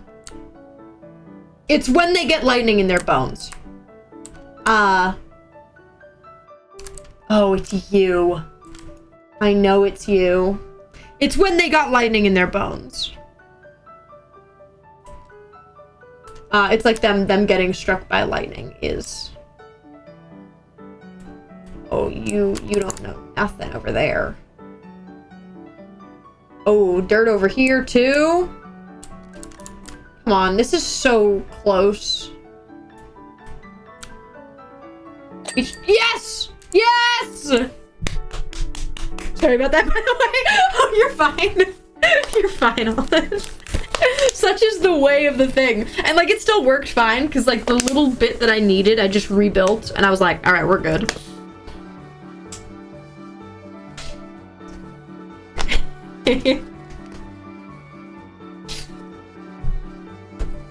But no, EOD is such a type of lore that I really like. And like Oshi has talked about this with me of like lore that is thoroughly planned in advance versus lore where we're just riffing off each other and just going with it.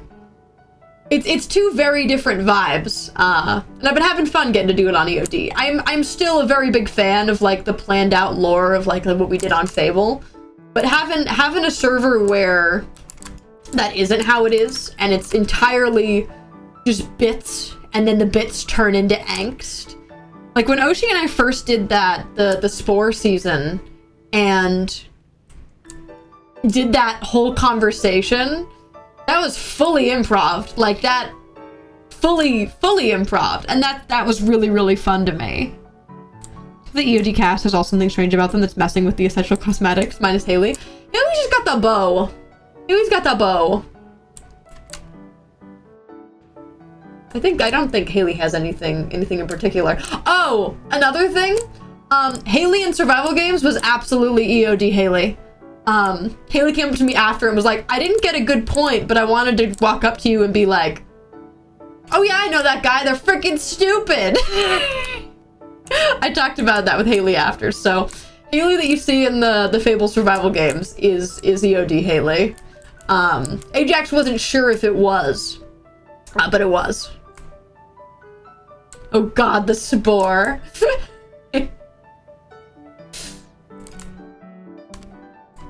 Okay. We continue.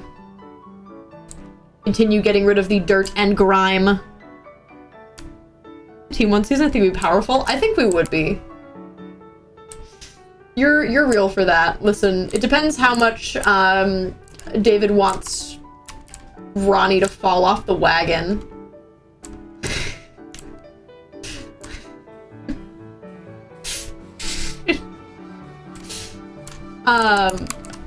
But no, I have big thoughts. Oh, another thing I'll talk about that you guys got crumbs of that I can make clear now. You guys know Cedar. We love Cedar. Potion Craft Sherb. The stream that we did, like, it's when the eye got fixed. You may have noticed that there was terrible Riz. Like, way worse Riz than normal. And that is because the eye is fixed. In my mind, Kane, MCCI Sherb, has ridiculous Riz to me. And Cedar was absolutely getting that from the eye. Cedar was absolutely getting that from the eye, and now they are a mess. Which like absolutely is a thing.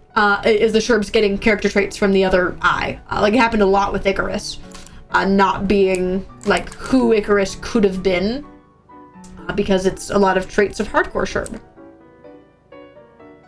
How does Kane have Riz? Kane has asshole Riz to me. Like Kane's giving bad boy to me.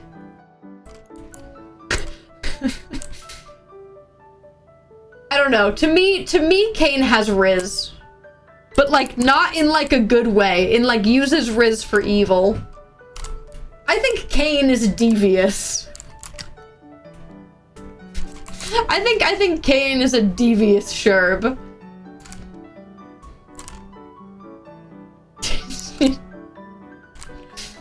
If you guys want, like for people, I want to make a playlist on my VOD channel of VODs I think are good introductions to all the Sherbs. What'd you say, Corn? Oh god. Evaluation the game might be my type. Of like best VODs to watch to get to know Sherbert versions, and the Hey VOD of us sharing a body on MCCI is such good for Kane. Like that is Kane to me. And I was talking to Hey beforehand, and I was like, I'm not gonna be nice. Like I'm gonna be really mean. And I was like, okay, good. I'm gonna be pathetic. And like MCCI Ray having asthma is like the kicker for me.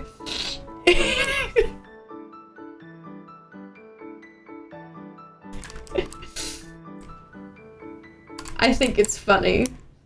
And you may ask, what was the lore behind that? It was just a Quixus glitch that they shared a body for a day. That was all that was. There's nothing more going on there.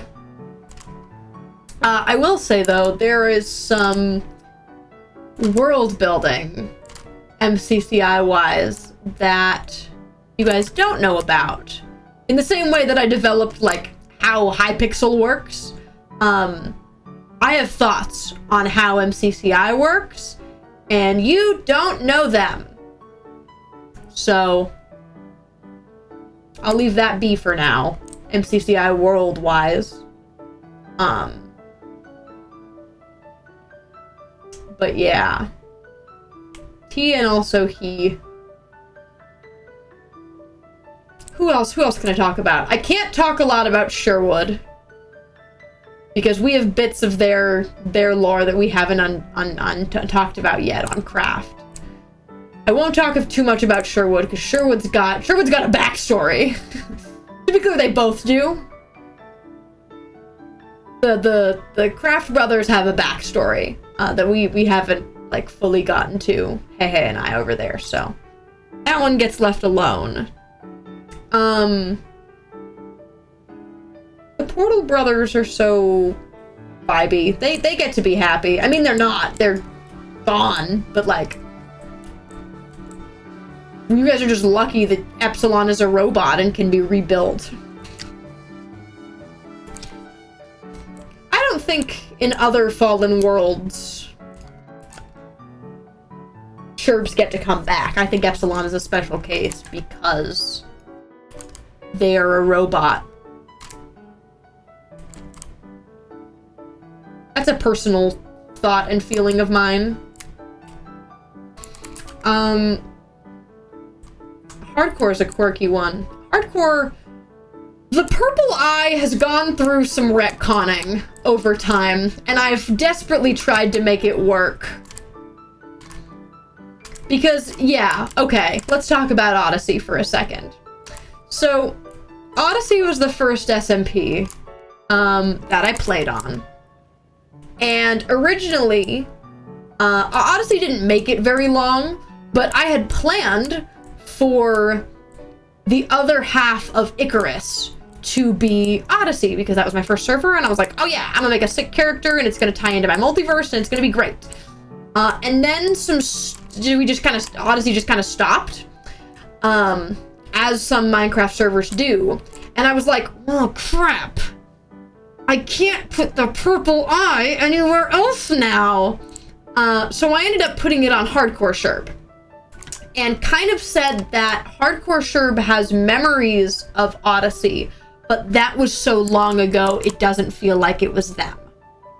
Like, Hardcore Sherb does not have people. Like, that's the hardcore world, is that there's no one left. But Hardcore Sherb has lived for such a long time that maybe at some point there were other people, but that's not them anymore. Does that mean that Hardcore Sherb had a brother? No. Not necessarily. But when you look at Hardcore, you should examine it as no one else exists in this world. No one else exists in this world. Hardcore Sherb has a comm. Who are they going to talk to? They have a comm. They can see their quartz. They can listen to music.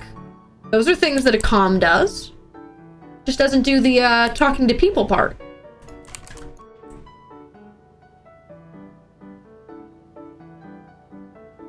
Yeah. And Midas you're gonna get bits and pieces of, so I can't talk too much about Midas, but the script talks about a little bit that I got to release, which is very cool.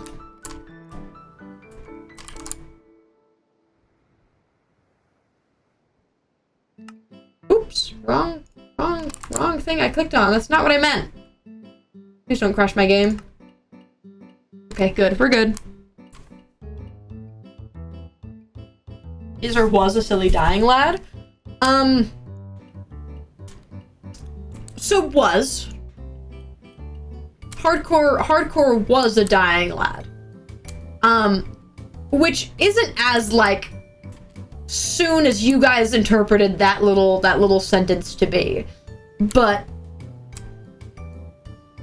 with how long their eye was bleeding and they had been losing their blood to Icarus, they went from survival to hardcore. Like, if that wasn't clear about hardcore Sherb, was that they are meant to be in survival Minecraft, where they are meant to be able to die, and because of, like, their elfness and blood, they can keep living. And that's how they lived for a really long time. Then they got drained enough to where their hearts changed into hardcore hearts, Minecraft-wise, and were on a clock, basically, is how I would describe that, is that they were basically on a clock. Where if they died enough times, in enough hardcore worlds, that there wouldn't be enough of them to come back.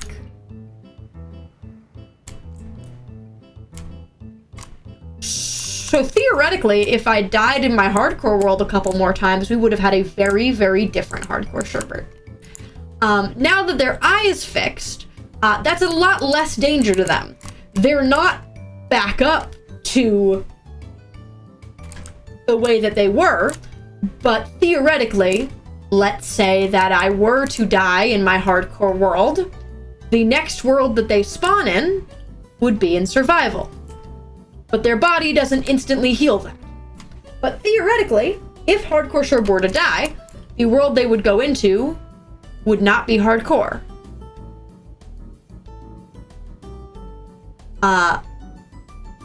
So that's why I called them a dying lad, was because they were absolutely on track to die. Something they never should have happened to them. And something that they were extremely worried about. They were extremely worried about that because they've lived a long time, and the idea that that could be taken away was terrifying. And having no say in the matter, yeah. That's what that was about. That's what most of Sherbert's monologues are about. So there you go. That's hardcore Sherb. I guess I could talk about Helix. Among Us is a quirky one, because death isn't permanent on Among Us, but they are living in just such a terrible place where there is so much wrong, and they are unable to do any space progress because of how much everybody betrays each other in that universe. More mortal, yeah. One sec, chat. There's this section that I want to make sure that I'm cleaning, because I don't think I got it in every section. For the record, chat, I think I'm gonna try and do this statue, and then I think we're gonna end, because it's been a bit, and I mean, we're making progress, just not like.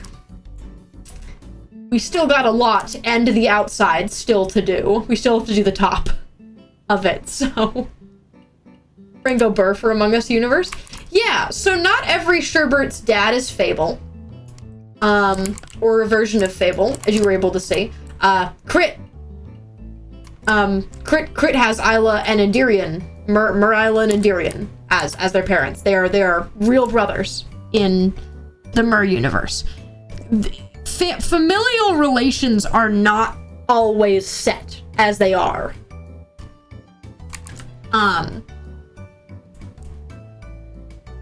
As they are.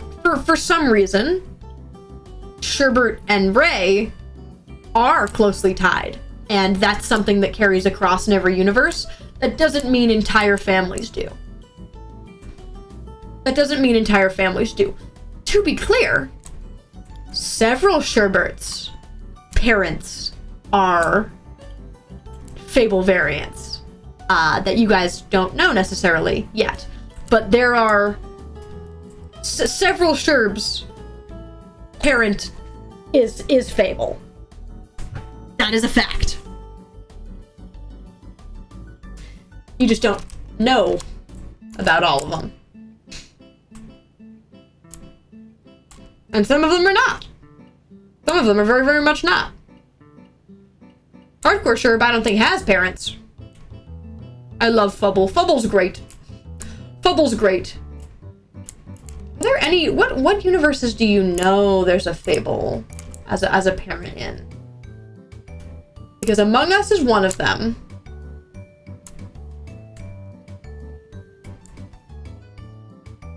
Tell me to kill people. He did. He did. Chat, who do you know has... Is there any others that you know?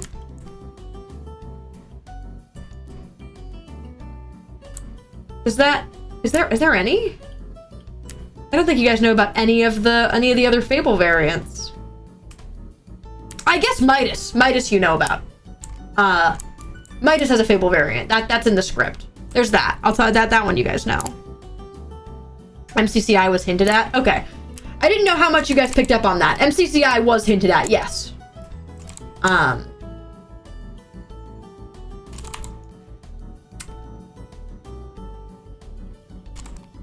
Vaguely event because that guy looks kind of like my dad.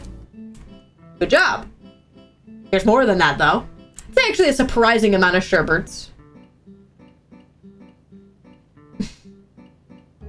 Yeah, I guess probably a surprising amount of Sherberts have Fable as a dad. I wouldn't assume it, though, for every Sherbert, but...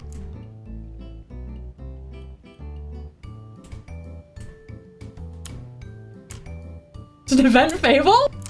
Allegedly, yeah. Allegedly, yeah, there is. To some degree.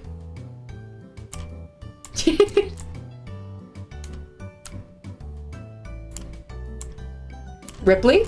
I don't know. I don't know. Maybe you guys will see Ripley again. Sometime. Bold of you to assume that I won't keep Ripley in my little pocket. And there's totally no plans for Ripley to show up more in the future. What? What? What? I love that Blorbo too much, chat. I don't have a favorite Sherbert. But if I did, it's Ripley or Ajax. See, you guys have your favorite buddies. I can have mine. And put $20 down on Ash having a Fable variant. You can bet that. Who's to say? Bound's fun. Bound's gonna be fun. Bound's gonna be very fun. One day. Right now it's fun. But there's some stuff on there. How Bound works as a universe is fascinating to me. So.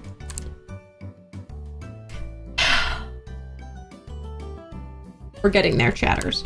Who else can I talk about? Helix, Athena talked about this the other day, but Helix is a electrical engineer and Thea is a mechanical engineer. Have you guys met MCCI Athena? Like, properly? Because MCCI Athena is a thing. Have you guys met? Okay. I won't speak more on the matter then. I just realized that's not something that's out there yet. Properly. Athena grabbed my multiverse and said, let's do this. But no, I will say, chat, there is, one of the things I'd look at, like, the multiverses that you guys know with a grain of salt, especially when they're overlapping. Like, Oshi and I talked a little bit about, like our two multiverses and what they're looking like, and there is a specific line that Gilded said of like ours got a little too close together, and that's one of the really good ways that I would describe it. Is Quixis is a job, as you know. Quixis is a job that is in charge of dealing with abnormalities. One of the things that I don't think you guys caught a lot of, or caught specifically this bit of it that I was putting down. In the cutscene when Midas is talking to Icarus, and Midas is like passing down the crown. Midas talks about how a Sherbert gets a bleeding eye and then becomes the center of the next series of abnormalities. That ain't normal. That ain't normal. That is not a normal thing to happen. And it is the reason that Quixis exists. The entity of Sherbert, dimension-wide. Every Sherbert has something going on with them that eventually makes it so that they start causing problems. Quixis's job is, yes, to keep general abnormalities, but specifically the Sherberts are something that needs to be looked after. Quixis's job to deal with abnormalities and Gilded be an entity who, I won't talk on Gilded, but Gilded and Midas did talk. That cutscene never happened, but Oshi and I talked about post Geist, Gilded like apologizing to Midas, or Quixis, as Gilded would know. Gilded would not know named as Midas.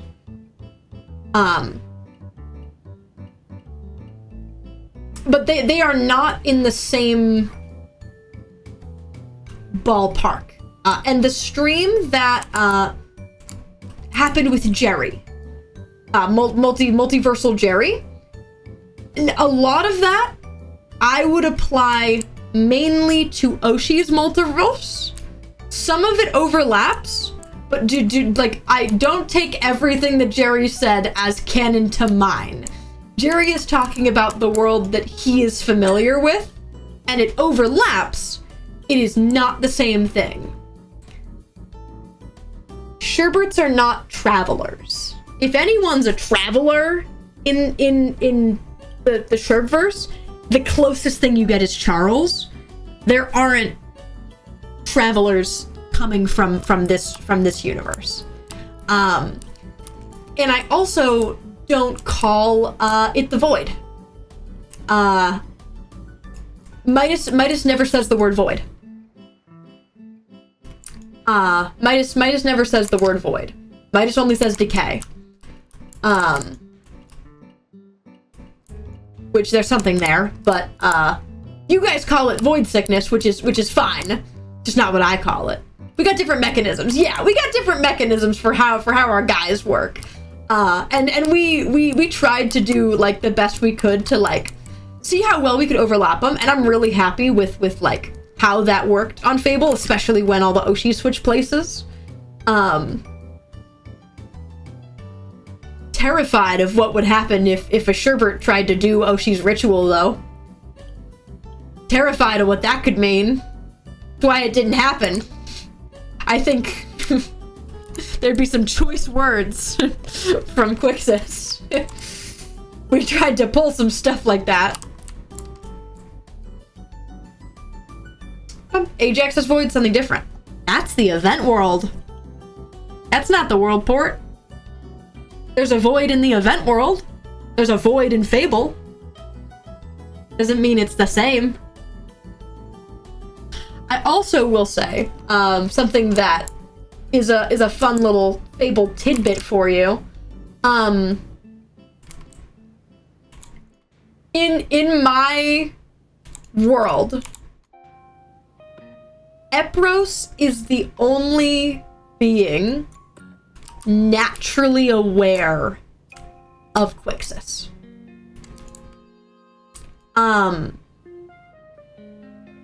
Epros wouldn't know anything,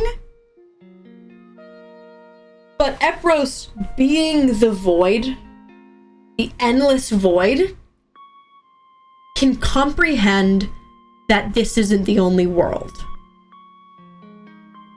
Epros can't, like, talk to Quixis or go to the world port, but Epros can understand, I am this world, and that means there's others like me. Or could be. Canaxis, not so much, but yes. It's specifically because Epros is the void. And that is ever expanding. Epros would be conscious of, yeah, that makes sense that there are other worlds out there that I am not a god of. Epros realizing that, like, the extent of their power is of themselves, and that there could very well be places out there where they are not a god of that area. Which is not ever something that would, like, come up in Fable lore, but that's canon to me. That's canon to me in the world of Fable. I don't think Epros would know the word Quixis naturally, but Epros would understand what that would be.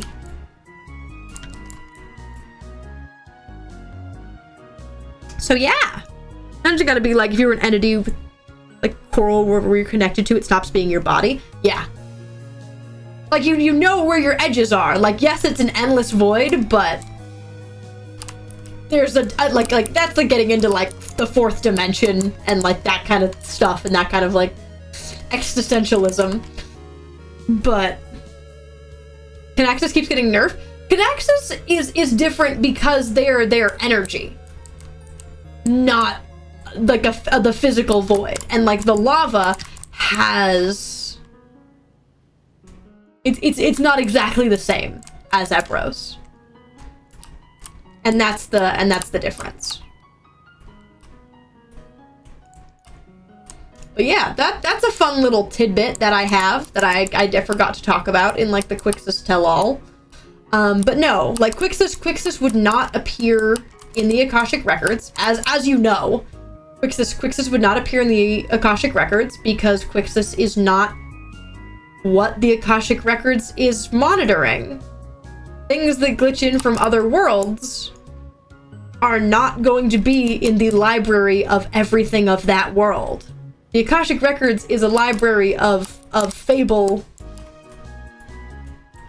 itself, not a record of everything. Quixis tells almost all. Yeah, that's accurate. Goodbye, King. Have good work. There goes the man. Off to work he goes. The working man. I'm now home alone. Oh, I'm marooned. Oh, I'm marooned. I don't have a car, chat. Haley and Centros have the cars. Okay. Haley will be home. We're going to make Legos.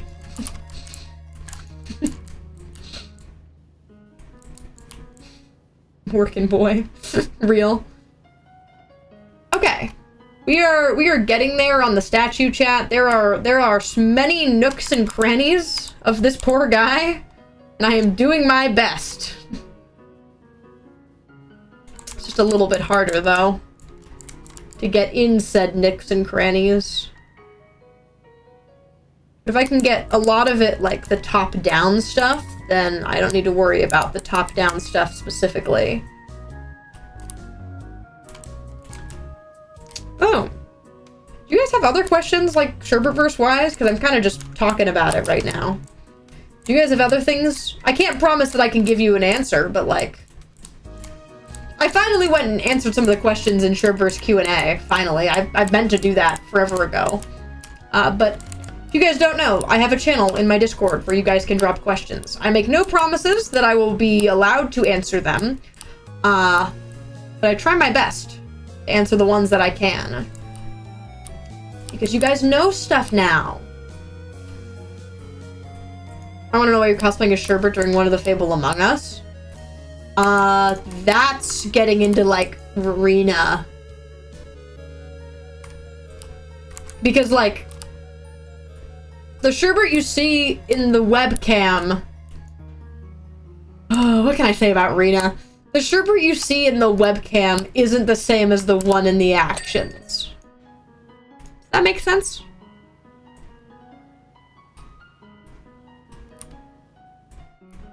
The Sherbert you see in the webcam does not speak for the actions of the Sherbert on screen. Cosplay isn't the actual person. Yeah. Also, Among Us Sherbert didn't have a design at that point in time. It would have been, like Helix, but Helix didn't have a proper design at the time, so there's that also. Quixus title does it stand or mean for anything? Quixus is a word. I made it up. Originally, I wanted to take the letters in Sherbert and acronym them into another word. I ended up grabbing the Q in Quake. And pretty much just the Q in Quake. And that was all that left standing. How did I do it? Statue? Base? Who is this man? Who is he, really? Who are you? Who are you? Of course there's a hole upstairs, because I hate myself. If you're gonna make a keychain, like his merch, I would love to. I don't know if if my merch site does keychains, but I would eat that up. Yeah. Some of it just depends on what the website I use like allows. Does time keep going back home as quick as serving, or do they get dropped back in the moment they left? This is something that I'd answered on Tumblr that I'll also say right now. It's a little bit quirky because time passing in the world port does not compute to time passing in dimensions. Time is passing in dimensions, and that is real time. When Quixus goes back, they will show up at the point that universe is at. I kind of played with it a little bit, that it wasn't going to be like that, but I ended up sticking with that yes, when Icarus goes back, all of the time they were as Quixus will have passed in that world. So when they come home, Vea would not still be a kid. I mean, who's to say what time Icarus comes back? Icarus hasn't come back yet, so who's to say how much time has passed? Any chance we get Quixus merch? Yeah. That'd be the next merch drop. Because I'm a nerd. But I talked about this on Tumblr about how you gotta think of it as not as time is passing more slowly in the world port, but think about how much time it takes for Quixus to watch time pass in every universe.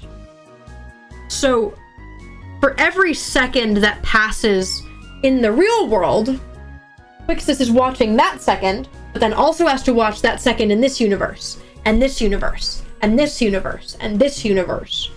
And the time that it takes to see them all is thousands of years, hundreds, thousands of years. I'm not giving you a specific number because there's not a time conversion for it. Because there's not a number on how many dimensions there are. But how many that they need to be looking after, they need to be keeping up with the time of that universe. So time is passing for them. They're not aging normally. They're aging slowly. They're aging kind of like elves do. Like time is passing. They are aging, but not the same rate that time is passing. Does that make sense? Because that's how I would describe it. Is look at it as they have to look at every universe, and that time adds up. Time in those universes might only be a day, but that's a day for every universe for Quixis. So yeah, that's the time question that I've been asked a couple times now. Because they are getting older, and a lot of more time is passing for them than it is for other stuff. Yeah. What are Midas's shoe colors? They're currently grayed out. They're currently grayed out from all the color getting drained as Quixis. When it comes back, it might be different.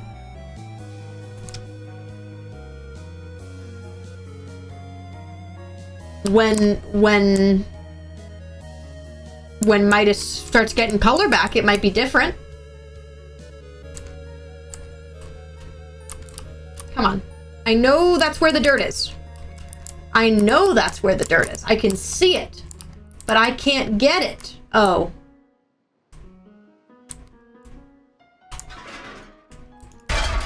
Fine.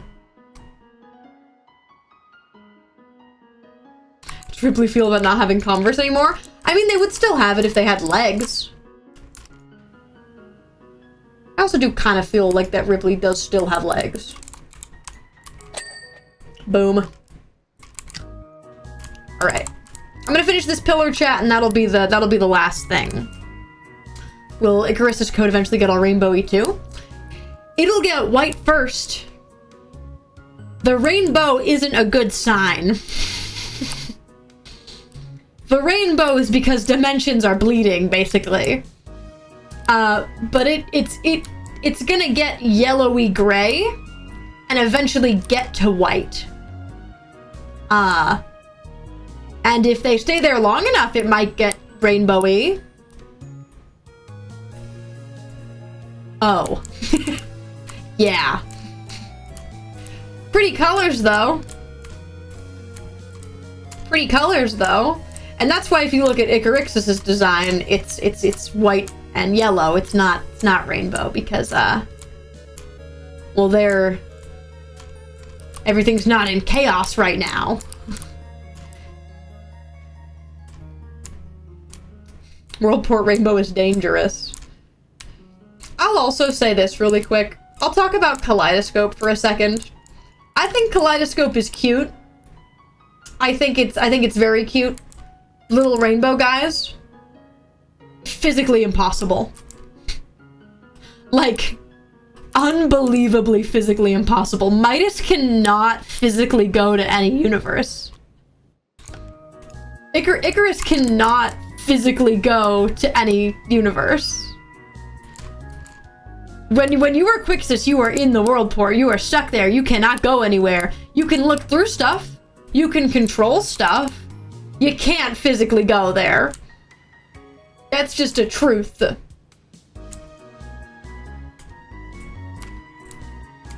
Yeah, we know.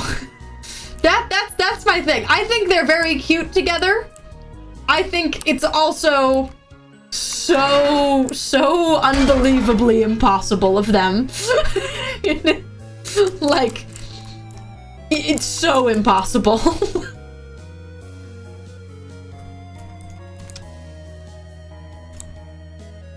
That's why it's Midas and Malate. Midas can't go there. Midas can't get there. Where did Midas go after the finale? I don't know. It wasn't to Fable. That's why it's called a non-canon ship. Yes, I know. And I think it's very cute. And I think they're very good. I think they look very good together. But yeah. Go ahead, like, in your fix, though, and be like, oh yeah, Midas... Oh, Stickerus got to just chill on the Fable server. And I'm like, yeah, sure. Not true, but sure. Sure, man. I like it. I like the fic. Picasso. That's just alternate universes, though. Still gonna get Icarus CMVs? I have so many planned. I have so many planned, yes. You guys are still getting Fable CMVs, absolutely. Then you're getting sherbverse CMVs for sure. Alright, chat. I feel good about this. I feel moderately good about this. Because, I don't know if I could feel not good about it.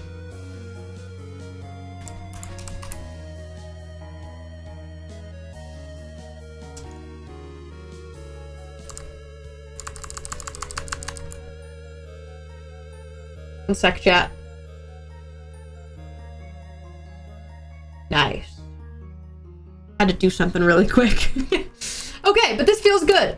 We definitely are not going to get it finished today, but 38% is not bad. We did the whole lower exterior and the whole floor of the interior. We still have so much to go. Maybe we'll do like a super long stream that I'll plan for in advance of beating the rest of the game. Like maybe like 6, 7, 8 hour stream of finishing the whole game. That'll probably be the next power washing stream, is committing and saying we're gonna finish it. So feeling good, yeah? Feeling good.